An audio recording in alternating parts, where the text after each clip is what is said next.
I got all these little jars in the cupboard, and there's a lot of wasted space on top of them. I put one of these big racks over here so that I could put these dishes up here like this, so that way I could put the big ones on the bottom and the little ones on top.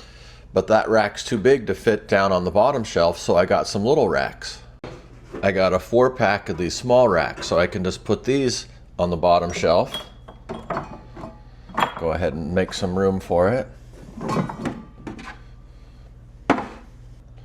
So now I can put these on the bottom shelf, and then I can put a few more up on the top. So now I can get more organized. I got them all set up. You can actually double them up, so I got 2 of them on the bottom shelf, so I got plenty of room to put the little jars on the bottom shelf, and then plenty of room to put jars up here on the top. And then I also got one down on this other side for the lids, so that way I can keep the lids more organized, and I can put the little bit lids to the different types of thermoses and stuff on the side, so it's easy to find them. And then I can just pull these out where I got all the different lids to the jars and stuff. So yeah, it's pretty nice. I got one over there, 2 over there, and then I got an extra one.